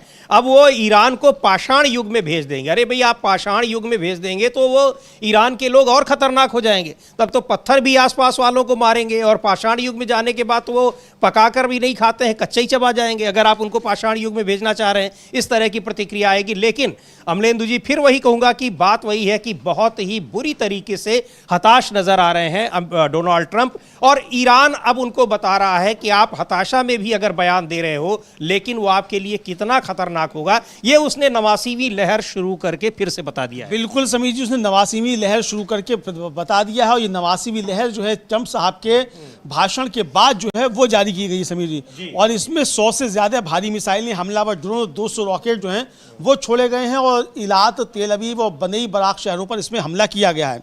और पश्चिमी एशिया में हज़ारों किलोमीटर के दायरे में जो है ये हमले हुए हैं, और जिनका निशाना कब्जे वाले क्षेत्रों के उत्तर से दक्षिण तक फैले अमेरिकी और ज़ायोनी ठिकाने थे। और ये भी कहा गया है कि बहरीन में अमेरिकी सेना के गुप्त ठिकाने पर सटीक हमला किया गया, जहां 80 से ज़्यादा सैनिक मौजूद थे। साथ ही अल अधीरी अड्डे पर मौजूद हेलीकॉप्टर समूह पर बैलिस्टिक मिसाइलों से हमला किया गया, जिसमें एक पूरी तरीके से नष्ट हो गया और अन्य जो है पूरी तरीके से मतलब क्षतिग्रस्त हो गए, ये बताया गया है खबरों में। इधर समीर जी, जो इस्फहान है उसमें, इस्फहान में जो हवाई अड्डा अमेरिका, मतलब उसका ईरान का इस्फहान, उस पर अमेरिकी इजरायली सेनाओं का हमला हुआ है। और इस्फहान के उपराज्यपाल ने कहा है कि शाम में जो है काशान हवाई यात्री अड्डे पर अमेरिकी इजरायली सेनाओं ने हमला किया और मेहर एजेंसी ने ये रिपोर्ट दी है। और इस हमले में कुछ हवाई अड्डे के कुछ स्थानों को नुकसान पहुंचा है, ये भी खबर आई है। इधर जो पीट हेगसेथ हैं, जो वहाँ के रक्षा मंत्री हैं, और उन्होंने एक सोशल मीडिया पर वन लाइनर जो है वो लिखा, वापस पाषाण युग में। और ये ट्रंप के भाषण के बाद उन्होंने लिखा। तो यानी अब ये धमकी दी जा रही है कि वापस पाषाण युग में भेज देंगे, यानी ईरान को तहस नहस कर देंगे। ईरान को जब आप तहस नहस करेंगे तब करेंगे, लेकिन इजराइल पर जिस तरीके से ईरान ने पलटवार किया है, खबर ये आ रही है समीर जी कि वहाँ एक जो अंडरग्राउंड वाटर लाइन होती है वो फट गई उसके हमले से, और उसकी वजह से सड़कों पर बाढ़ जैसी स्थिति वहाँ देखने को मिली इजराइल में। ये विजुअल्स वहाँ की जो इजराइल का मीडिया है वही उसको जारी कर रहा है। तो ये खबरें इस समय आ रही हैं और ज़बरदस्त तरीके से ईरान ने जो है वो हमले इस समय किए हैं ट्रंप साहब के भाषण के तुरंत बाद। बिल्कुल, और वहाँ पर ये चाहे अब जो पीट हेगसेथ हैं वो दोहरा रहे हो कि ईरान को पाषाण युग में लाएंगे, डोनाल्ड ट्रंप कह रहे हो, लेकिन सच्चाई जो है, वास्तविकता जो है, उसको अमेरिका की जनता, अमेरिका के जो तमाम जिम्मेदार लोग हैं या वहाँ के जो पुराने अधिकारी हैं, सेना के अधिकारी हों, चाहे वो CIA के अधिकारी हों, उन लोगों को भी हकीकत पता है कि वास्तव में हो क्या रहा है। और जिस तरीके से अब ये लैरी जॉनसन का बयान आया है, CIA के जो वो अधिकारी रहे हैं, विश्लेषक रहे हैं, उनका जिस तरीके से कहना है कि ईरान को बहुत गलत आंका गया, बहुत कमतर आंका गया और बिल्कुल पूरी तरीके से हमारा आकलन फेल है उसको समझने में, और काफ़ी कुछ नुकसान अभी अमेरिका का होना बाकी है। अभी पिछले दिनों हम लोग इस कार्यक्रम में चर्चा भी कर चुके हैं, जो एक सेना के मौजूदा जनरल का इंटरव्यू CNN टेलीविजन ने किया, वहाँ पर उनका कहना था कि 7,000 और सैनिकों को भेजने का मतलब यह है कि उन 7,000 सैनिकों को आप मौत के मुंह में झोंक रहे हो। तो ये ट्रंप की ये धमकियां कितनी खोखली हैं, ये उन्हीं के देश के तमाम रक्षा विशेषज्ञ और बड़े अधिकारी ये खुद ही उसका पर्दाफाश कर दे रहे हैं। बिल्कुल, उसका खुद ही पर्दाफाश कर दे रहे हैं। और वहीं के जो सैन्य विशेषज्ञ हैं और पूर्व रक्षा अधिकारी हैं, वो सब कह रहे हैं कि भाई आपके 40 से 50,000 तो पहले ही उस क्षेत्र में मौजूद थे, और 13 जब अड्डे आपके बिल्कुल ध्वस्त हो गए तो उसके बाद वहाँ से वो कहाँ गायब हो गए। तो अब आप अगर 7,000 और भी भेज देंगे भैया, अगर आपके वहाँ 45,000 थे और आपने वहाँ 50,000 कर दिए, तो इससे क्या अंतर पड़ जाएगा। और ये जाकर अब करेंगे क्या भाई, जब तक कि आप 10-20 लाख की ना भेजो, वहाँ 10 लाख की सेना तैयार है ईरान में, जमीन पर तो इंतजार करने की आपकी 50,000 आए तो गाजर मूली की तरह इनको काटा जाए, वो तो इंतजार कर रहे हैं लगातार। और साफ चेतावनी दे रहे हैं अब्बास अरागची जो विदेश मंत्री, उन्होंने भी साफ तौर पर कहा है कि ये आप जो है एडवेंचर मत कीजिएगा, वरना आपको बहुत नुकसान होगा। हम आपका इंतजार कर रहे हैं कि आप ये एडवेंचर करें, आप शेर की मान में घुसने की कोशिश तो कीजिए, तो आपका पाला शेरों से पड़ा है। तो ट्रंप साहब अभी ये समझ नहीं पा रहे। दूसरा समीर जी, जो ईरान का जो भौगोलिक क्षेत्र है वो इतना जटिल है कि वहाँ दूसरी सेना जाके मात खाएगी ही खाएगी। आपको पता नहीं चलता है कि कब बर्फ आ गया, कब पहाड़ आ गया, कब समतल आ गया, कहाँ रेगिस्तान आ गया। तो आप उसकी घाटियों में ही निपट के मर जाएंगे। मालूम पड़ेगा कि आपकी सेना जो है घाटी के बीच से निकल के जा रही है, ऊपर से ताबड़तोड़ आप पे फायरिंग हो रही है। और ट्रंप के आज के इस जो भाषण उन्होंने 19-20 मिनट का दिया है, इसको माने कि अगर इसमें कुछ गंभीरता भी है, तो जिस तरह से वो इराक युद्ध, वियतनाम युद्ध का जिक्र कर रहे हैं, उससे पहले विश्व युद्ध का जिक्र कर रहे हैं, तो क्या माना जाए कि वो इस तरह से 8-10 साल लंबा खींचने के उसमें है, कम से कम 3-4 साल खींचने की फिराक में है, ताकि उनका कार्यकाल खत्म हो और इस लड़ाई का जो नतीजा निकले वो दूसरे जो तब के राष्ट्रपति आए उनके ऊपर जाए। क्या इस तरह की भी उनकी योजना है, अगर वास्तव में इस लड़ाई को इतना लंबा खींचने की उनकी मंशा दिखाई पड़ रही है? लेकिन जो जिनका हम लोग जिक्र कर रहे हैं, लैरी जॉनसन, एक बार उनको सुनेंगे भी। CIA के पूर्व वो विश्लेषक हैं, बड़े अफसर रहे हैं, कि वो क्यों कह रहे हैं कि ट्रंप इस लड़ाई में फंस गए हैं, ट्रैप में आ चुके हैं, जाल में फंस गए हैं। बिल्कुल बिल्कुल समझिए, उनको लैरी जॉनसन को सुनेंगे और वो साफ तौर पर कह रहे हैं, और प्रेस TV के साथ बातचीत करते हुए उन्होंने इस बात को कहा है समीर जी कि ट्रंप जो है इसमें फंस गए हैं। और बहुत महत्वपूर्ण बातें उन्होंने कही है, उनको हम लोग सुन भी लेंगे कि क्या कह रहे हैं वो लैरी जॉनसन जो हैं। लेकिन उनका यही कहना है कि ईरान ने ये बता दिया है कि ना तो उसे डराया जा सकता है, ना धमकाया जा सकता है, ना हराया जा सकता है। और जो महत्वपूर्ण बात उन्होंने और कही है, उनका साफ तौर पर कहना है कि अगर वो हार भी जाता है तब भी वो जवाबी कार्रवाई करता रहेगा। यानी अगर एक भी ईरानी जिंदा रहेगा तो वो पलट के वार करता रहेगा। और समझिए दुनिया के अंदर ऐसा देखने को नहीं मिलता है। आप देखिए कि किस तरीके के विजुअल्स इजराइल से आ रहे हैं कि इजराइल छोड़कर वहाँ के नागरिक भाग रहे हैं। लाखों की संख्या में देखा किस तरीके से जॉर्डन की सीमा पर जो है इंतजार कर रहे हैं कि इजराइल से बाहर निकल जाएं। और जो विदेशों में ईरानी नागरिक रह रहे हैं वो विदेशों को छोड़कर अपने घरों को वापस लौट रहे हैं कि हम जंग में जाकर शरीक होंगे। तो ये जज्बा आप कहां से ला सकते हैं? आप इनसे कैसे लड़ेंगे? और पास में बम गिर रहे हैं, मिसाइलें गिर रही हैं और वो प्रदर्शन कर रहे हैं, नारे लगा रहे हैं। नारे लग रहे हैं, अल्लाह अकबर, इंतकाम इंतकाम, ये नारे लग रहे हैं। आधी आधी रात तक सड़कों जो है वो गुलजार हैं इंतकाम इंतकाम के नारों से। तो भाई जिस देश की जनता जो है आपसे लड़ने के लिए तैयार है तो उस सेना का सीना तो वैसे ही 10 गुना चौड़ा हो गया होगा। 56 इंच का नहीं, 56,000 इंच का सीना उस देश की सेना का हो गया होगा। समीर जी जी बिल्कुल। तो सुनते हैं लैरी जॉनसन क्या कह रहे हैं। ये CIA के पूर्व अधिकारी हैं और ये इन्होंने बात कही। लेकिन बड़ी महत्वपूर्ण बात है कि ईरान को न तो आप धमका सकते हैं, न आप उसे हरा सकते हैं, और हराने के बाद भी आप उससे पीछा नहीं छुड़ा पाएंगे। तो ये महत्वपूर्ण बात। अब इसमें डोनाल्ड ट्रंप की इन बातों को हास्यास्पद ही कहा जाएगा। उनके कहा जा रहा है कि मानसिक संतुलन ही अपना खो चुके हैं, जिस तरह से वो बार बार बयान दे रहे हैं और बयानों को अपने बदल रहे हैं। लेकिन अब अमेरिका में भी, वहां पर भी उनकी बातों को कोई समझ नहीं रहा है, उनको सारे लोग समझ रहे हैं और इसी तरीके से ले रहे हैं कि ये सारे बयान हास्यास्पद हैं, बेमतलब हैं और अपने को कहीं ना कहीं बचाने की ये एक नाकाम कोशिश कर रहे हैं डोनाल्ड ट्रंप। बहरहाल लैरी जॉनसन को सुनते हैं क्या कह रहे हैं। He's trapped, tried to find an off-road, so he's just declaring, oh yeah, we won, we wiped out everything, but we haven't won to the point that Iran's ready to give up.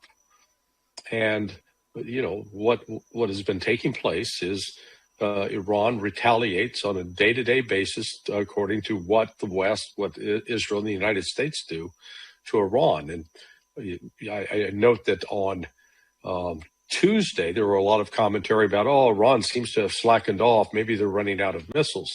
And then today we saw one of the heaviest attacks since the 28th of February, and really one of the most effective attacks against targets both in Israel and through at U.S. bases throughout the region, particularly at Prince Saud. तो Larry Johnson कह रहे हैं कि आप जितना आपने सोचा था तो आप पता नहीं कैसे सोच लिए थे, लेकिन ईरान वो ताकत है जिसको आप डरा धमका नहीं सकते और हराने की तो आप छोड़ ही दीजिए। हाँ बिल्कुल, हराने की तो आप बिल्कुल ही छोड़ दीजिए और किसी भी हाल में झुकने के लिए आप उसे मजबूर नहीं कर सकते। और ये बार बार जो है समीर जी, तमाम जो वहाँ के हैं, चाहे सैन्य कमांडर हो, चाहे सेना के प्रवक्ता हो और चाहे जो है वो राजनेता हो, वो सब साफ तौर पर यही कह रहे हैं कि भाई अब ईरान झुकने वाला नहीं है और ये लड़ाई तभी ख़त्म होगी जब हम इसमें आपको शिकस्त पूरी तरीके से दे देंगे। ये साफ तौर पर वो कहते हुए दिखाई पड़ते हैं समीर जी। ट्रंप साहब जब उनको जो था संबोधित करना था, उससे पहले जो वहाँ की ट्रंप के खिलाफ राष्ट्रपति का चुनाव लड़ेंगी समीर जी, कमला हैरिस और पूर्व राष्ट्रपति हैं, उन्होंने कहा कि भाई इसको ट्रंप ने ऐसे युद्ध में झोंक दिया है जिसको अमेरिकी जनता नहीं चाहती थी। मैं तो उस युद्ध को, मतलब इसके भाषण को नहीं सुनूंगी, लेकिन मुझे मालूम है बोलेगा क्या। मतलब वो प्राइम टाइम के इनके ट्रंप के भाषण से पहले उन्होंने कहा, कमला हैरिस ने, कि हम तो सुनेंगे नहीं लेकिन ये पता है कि क्या बोलेंगे। यानी कुल मिलाकर कहा जाए कि वहां लोगों को ये मालूम था कि ये जो पिछले 1 महीने से ये बोल रहे हैं, ले देकर वही बातें बोलेंगे, इसके अलावा उनके पास बोलने के लिए कुछ नहीं है। बहरहाल सुन लेते हैं कमला हैरिस को क्या कह रही हैं। और ये केवल कमला हैरिस ही नहीं बल्कि वहाँ पर आम जनता भी, बहुत सारे सीनेटर्स ने भी इनके भाषण के बाद बयान जारी किया है और किस तरीके से ये कहा है कि आखिर इन भाषणों में है क्या, और भाषण डोनाल्ड ट्रंप की क्या नीति है, क्या उनकी स्ट्रेटजी है, आगे करना क्या चाहते हैं, कुछ भी क्लियर नहीं है। और अमेरिका को इतने बड़े संकट में उन्होंने डाल दिया है और केवल अमेरिका ही नहीं, पूरी दुनिया इस संकट से प्रभावित हो रही है। सुनते हैं कमला हैरिस को। Hey everyone, so I'm not going to be able to watch the president's address tonight, but here's the thing. He brought America into a war that people do not want. He has put American troops in harm's way. Costs are rising by the day. And meanwhile, he has done nothing to address the needs of the people of America. And I bet you he's going to try and claim victory tonight. But the reality is we're watching what he does instead of listening to what he says. तो ये किस तरीके से कमला Harris का कहना है कि Donald Trump ने अमेरिका को एक ऐसे युद्ध में झोंक दिया है जिसे लोग नहीं चाहते, अमेरिकी सैनिकों को खतरे में डाला है और बढ़ती लागतों के बावजूद अमेरिकी लोगों की ज़रूरतों को पूरा करने के लिए कुछ नहीं किया है। हैरिस का कहना है कि राष्ट्रपति आज रात जीत का दावा करने की कोशिश करेंगे और राष्ट्रपति के शब्दों के बजाय उनके कार्यों को हम लोग देख रहे हैं। और ये सही बात है कि आप जो कर रहे हैं वो तो दिखाई पड़ रहा है। आप पिछले 1 महीने से, जब से ये लड़ाई शुरू हुई उसके दूसरे तीसरे दिन से ही आप कह रहे हैं कि हम तो लड़ाई जीत चुके हैं, और उसके बाद फिर ईरान एक के बाद एक भीषण हमले कर रहा है, झेलना पड़ रहा है वहाँ पर इसराइल को, मध्य पूर्व के देशों को जहाँ आपके ठिकाने हैं, और आपके सैनिकों को जिनको आपने वहाँ लड़ने के लिए भेजा हुआ है। बिल्कुल समीर जी, और सही कह रही हैं। एक तरह से कहा जाए कमला हैरिस जो हैं, और वो यही कह रही हैं कि भाई ये लोग जो है आपके शब्दों को नहीं, आपके कामों को देख रहे हैं। आप मुंह से कुछ भी कहते रहिए, लेकिन जो नुकसान अमेरिका का हो रहा है और जिस तरीके से एक तरह से कहा जाए कि जो जिस स्थिति में अमेरिका पहुंच गया है वो अमेरिकी लोग देख रहे हैं। तो आपके कहने से आप जीत गए थोड़ी ना हो जाएगा। वहाँ जिस तरीके से नुकसान हो रहा है, महंगाई बढ़ रही है, और अब देखिए वहाँ की शेयर बाजार में भी आग लग गई। तो ये जिस तरीके से हो रहा है, तो लोग आपके इस बातों को देख रहे हैं। वहाँ के एक और सीनेटर हैं समीर जी, क्रिस वैन होलेन, और उन्होंने एक ट्वीट किया, और क्रिस वैन होलेन का कहना है कि ट्रंप ने हमेशा की तरह हमसे झूठ बोला। ये उनके भाषण के बाद उन्होंने ट्वीट किया है। 2 हफ्ते से भी ज़्यादा पहले उन्होंने कहा था कि हम जीत गए। अगर ऐसा है तो हम अभी भी वहाँ क्यों हैं? अब आगे क्या होगा? हम बस ट्रंप के और ज़्यादा झूठों की उम्मीद कर सकते हैं। यह वहमी आदमी हमारे देश और पूरी दुनिया के लिए एक खतरा है। ये बहुत बड़ी बात है। और देखते हैं क्या लिखा है उन्होंने, ट्विटर पर लिखा है और ये कहा है कि भाई वो, हाँ, यही बात हम लोग कह रहे हैं कि दूसरे दिन से ही वो कह रहे हैं कि हम जीत चुके हैं। जीते आप आज तक नहीं है, और जीतने की कोई संभावना भी दूर दूर तक नज़र नहीं आ रही है। ये आपको भी पता है और अमेरिका वालों को भी पता है जो वो अपने बयान दे रहे हैं। लेकिन ये जो बात कहा उन्होंने कि ये व्यक्ति न केवल अमेरिका के लिए बल्कि पूरी दुनिया के लिए एक खतरा है, और वो खतरा दिखाई पड़ रहा है किस तरीके से आपने नेतान्याहू के दबाव में आकर या नेतान्याहू की किसी वजह से उनके ट्रैप में फंसकर आपने अपने देश को भी इस लड़ाई में झोंक दिया, और आपको पता ही नहीं था कि इस लड़ाई का अंजाम क्या होने वाला है। इसका मतलब आपने अपने पिछले जो आपके राष्ट्रपति थे उनको आपने मूर्ख समझा कि वो लोग इस लड़ाई में क्यों नहीं कूदे। आपने अपने को बहुत ज़्यादा होशियार समझा, ज़्यादा ताकतवर समझा, या फिर कुछ और समझा। तो ये कहा भी है, ये आपने संबोधन में कहा भी है कि कोई और राष्ट्रपति हिम्मत नहीं कर सका, मैंने हिम्मत की है, मैंने हिम्मत की। यानी ये कि कोई और राष्ट्रपति ये मूर्खता नहीं कर सका, ये मूर्खता करने की हिम्मत मैंने दिखाई है। इसको आप इस तरीके से भी देख सकते हैं। ट्रंप साहब खुद कबूल रहे हैं कि ऐसी मूर्खता पहले का कोई राष्ट्रपति नहीं कर सका, ऐसी मूर्खता करने की हिम्मत मैंने दिखाई है। मूर्खता है या फिर डर है या जो भी है, ये उनका जो सीनेटर है क्रिस हॉलेन, उनका ये ट्वीट है कि ट्रंप हमेशा की तरह से झूठ बोलते हैं। और 2 हफ्ते से पहले उन्होंने कहा था हम जीत गए, उससे पहले भी कहा हम जीत गए। अगर ऐसा है तो हम अभी भी वहां क्यों हैं? अब आगे क्या होगा? हम बस ट्रंप के और ज़्यादा झूठों की ही उम्मीद कर सकते हैं। ये वहमी आदमी हमारे देश और पूरी दुनिया के लिए खतरा है। तो बात सही कह रहे हैं कि आप अभी भी वहाँ पर क्यों हैं, और अभी तो कह रहे हैं कि 2-3 हफ्ते रहेंगे, और यहाँ तक कि अब कह रहे हैं कि वो वहाँ वियतनाम में तो हम 18 साल तक रहे हैं। इसका मतलब आपकी योजना 18 साल तक वहाँ लड़ाई में बने रहने की और अपने सैनिकों को वहाँ पर मरवाते रहने की। बिल्कुल बिल्कुल समीर जी, ये उनके सैनिकों को मरवाते रहने की यही जो है वो इनकी हो सकती है कि आप वहाँ मरवाते रहें। लेकिन इस बीच समीर जी, जो ईरान के राष्ट्रपति हैं डॉक्टर मसूद पेजेशकियान, उन्होंने एक, आप उसे खुला खत कह सकते हैं, ओपन खत कह सकते हैं, वो जो है उन्होंने लिखा है अमेरिका के लोगों के लिए, अमेरिका के लोगों के लिए, आम जनता के लिए, अमेरिका के लोगों को खासतौर से उसमें संबोधित उन्होंने किया है। और उन्होंने जो उसमें बातें लिखी हैं, बहुत महत्वपूर्ण बातें लिखी हैं, और उन्होंने साफ तौर पर कहा है कि अमेरिकियों से जो कहा है कि भाई युद्ध प्रचार के धुंध से परे देखें और मनगढ़ंत खतरे जो हैं उनको आप खारिज करें। और ये उसमें उन्होंने सवाल उठाया कि क्या वाशिंगटन वास्तव में अमेरिका फर्स्ट के सिद्धांत पर चल रहा है, या केवल इजराइल के लिए प्रॉक्सी के रूप में काम कर रहा है जो आखिरी अमेरिकी सैनिक तक लड़ने को तैयार है। और ये पेजेशकियान ने उन लोगों को संबोधित करते हुए कहा कि जो विकृतियों, मनगढ़ंत कहानियों की बाढ़ के बीच सच्चाई की तलाश जारी रखते हैं। और उन्होंने ईरान को ऐतिहासिक रूप से एक गैर आक्रामक शक्ति के रूप में प्रस्तुत करके अपनी बात शुरू की है। उन्होंने शुरू जी बिल्कुल, उन्होंने कहा है कि ईरान ने अपने आधुनिक इतिहास में कभी भी आक्रामकता, विस्तारवाद, उपनिवेशवाद या प्रभुत्व का, सुप्रीमेसी का मार्ग नहीं चुना है। और ये भी कहा उन्होंने कि हमेशा हम दृढ़ता और बहादुरी से हमने उन लोगों को खदेड़ा है जिन्होंने हम पर हमला किया है। तो ये बात उन्होंने अमेरिका, वो डोनाल्ड ट्रंप तो ये बात कह रहे हैं कि हमने रेजीम चेंज कर दी, कोई दूसरी रेजीम उनसे बात कर रही है, कौन बात कर रहा है ये वो नहीं बता पा रहे हैं। लेकिन ईरान के राष्ट्रपति अमेरिकी जनता से जो वार्तालाप कर रहे हैं पत्र के माध्यम से, ट्वीट के माध्यम से, उससे ये साफ साबित हो रहा है कि अमेरिका की जनता उनकी बातों से कितना कन्विंस्ड है। वहाँ के जो तमाम सीनेटर्स हैं यही बात वो कह रहे हैं वहाँ। और यही नहीं कि अरब देशों के लोगों को भी जिस तरीके से ईरान के राष्ट्रपति और रक्षा मंत्री ने कहा है, उन लोगों ने भी अब ये सोचना शुरू कर दिया है कि आखिर अमेरिका को अपने यहाँ ठिकाने बनाने के लिए, ट्रिलियंस ऑफ डॉलर्स देने के लिए, अपने उनके जो तमाम प्रोजेक्ट हैं उनमें निवेश करने से हमको मिला क्या है, वो लोग भी अब सोचने लगे। बिल्कुल वो सोचने लगे हैं। और जो एक महत्वपूर्ण बात उन्होंने अपने पत्र में लिखी है समीर जी, और उन्होंने जो किसी भी देश की सरकार और उसके जो नागरिक होते हैं उनके बीच में एक बड़ी स्पष्ट रेखा खींची है। और आपको याद होगा कि जब भारत में जो उनके प्रतिनिधि हैं, मतलब यहाँ की सुप्रीम लीडर उनके, उन्होंने कहा भी कि भाई हमने यहाँ के आवाम के खुलूस को देखते हुए भारत के जहाजों को निकलने की हमने अनुमति दी है। सरकार नहीं कहा, उन्होंने भारत के नागरिकों के कहा। तो ये उनका, तो उन्होंने ये भी उसमें लिखा है। और उन्होंने कहा है कि ईरानी जनता अमेरिकियों के प्रति कोई दुर्भावना नहीं रखती। और उन्होंने लिखा कि ईरानी जनता अन्य राष्ट्रों के प्रति, जिनमें अमेरिका, यूरोप या पड़ोसी देशों के लोग शामिल हैं, कोई शत्रुता नहीं रखती। और उन्होंने इस अंतर को ईरानी संस्कृति और सामूहिक चेतना में गहराई से निहित सिद्धांत, ना कि एक अस्थायी राजनीतिक रूप बताया।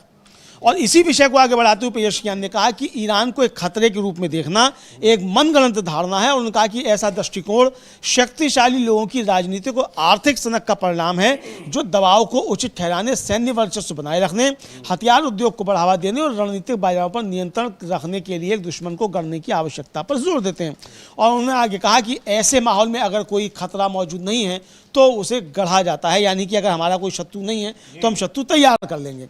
और उन्होंने ईरान के चारों ओर मौजूद भारी अमेरिकी सैन्य उपस्थिति को क्षेत्र में असली खतरा बताया और ईरान की सैन्य मुद्रा का बचाव करते हुए इसे विशुद्ध रूप से रक्षात्मक बताया। जी बिल्कुल। और तो ये उन्होंने एक खुला पत्र जारी किया है अमेरिका के लोगों के नाम, और उसमें बताया है कि उनके देश के, अमेरिका के नागरिकों के साथ उनकी लड़ाई नहीं है, क्योंकि अमेरिका की सरकार ने, अमेरिका की सेना ने उन पर हमला किया है तो उससे अपना बचाव कर रहे हैं। और बड़ी महत्वपूर्ण बात उन्होंने कही है कि ये, और ट्रंप कह रहे हैं कि पूरी दुनिया के लिए ईरान खतरा है। कहा उन्होंने जो मसूद पेजेश्कियान कि हमने तो कभी न किसी के ऊपर आक्रमण किया है, न हमने कभी विस्तारवादी नीति अपनाई है हम, लेकिन हाँ ये भी है कि अगर हमारे ऊपर किसी ने हमला किया तो हम मुंह तोड़ जवाब देते हैं, वो जवाब दिया जा रहा है। तो बहुत ही ये महत्वपूर्ण है। और इधर भी जो खतम अल अंबिया है उसके जो प्रवक्ता हैं वो कह रहे हैं कि बहुत कमज़ोर जो इनकी जानकारी है अमेरिकी खुफिया एजेंसियों की और इस्राएली खुफिया एजेंसियों की,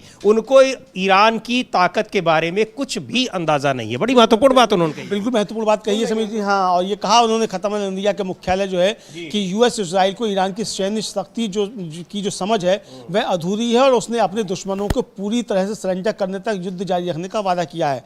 और उसने कहा, उनके प्रवक्ता ने, कि हमारी सैन्य शक्ति और साजो सामान के बारे में आपकी जानकारी अधूरी है, आपको हमारी विशाल और रणनीतिक क्षमताओं के बारे में कुछ नहीं पता। ये उन्होंने साफ तौर पर कहा समीर जी। बिल्कुल। और कहा है कि आप नहीं पता है और आप इसीलिए हमको आकलन हमारा आप ठीक से नहीं कर पाए हैं। आपने सोचा होगा कि कुछ मिसाइलों का, ड्रोन्स का जखीरा हमारे पास है, उसको हम चला लेंगे, इस्तेमाल कर लेंगे, उसके बाद ताकत खत्म हो जाएगी। लेकिन हम अभी, हमारे पास जखीरा भी है और हम उसका प्रोडक्शन भी कर रहे हैं, बना भी रहे हैं। तो ये चीज़ें हैं। लेकिन दुनिया भर में अब डोनाल्ड ट्रंप के बयानों की जो चर्चा हो रही है, अब वो चर्चा वही हो रही है जिस तरह से उन्होंने अपना बयान दोहराया है, उन्हीं बातों को दोहराया है। तो अब लोगों को भी ये लग रहा है कि डोनाल्ड ट्रंप के पास कहने को कुछ नहीं है, ना उनके पास अपनी कोई प्लानिंग है और ना ही कोई रोड मैप है कि इस लड़ाई को कैसे ख़त्म किया जाए, कैसे सुलझाया जाए, या फिर आगे कौन सी रणनीति अपनाई जाए। इसका मतलब जो सीधे वो CIA के जो एनालिस्ट हैं बिल्कुल सही कह रहे हैं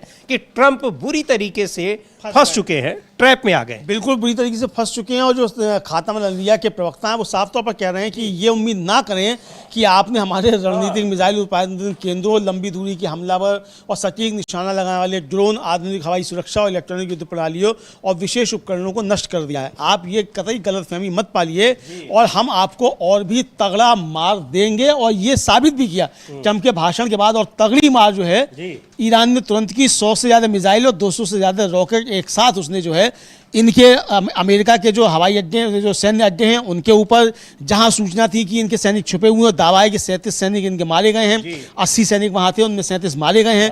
और इजराइल के ऊपर जो हमले किए वो उसने साफ तौर पर किया है, ये उन्होंने कहा। तो सुन लेते हैं क्या कह रहे हैं वो और किस तरीके से बताया उन्होंने। 37 सैनिकों के मरने की भी खबर उन्होंने दी है और बताया है ईरान के जो ये प्रवक्ता है, सैन्य प्रवक्ता। बिस्मिल्लाहिर्रहमानिर्रहीम।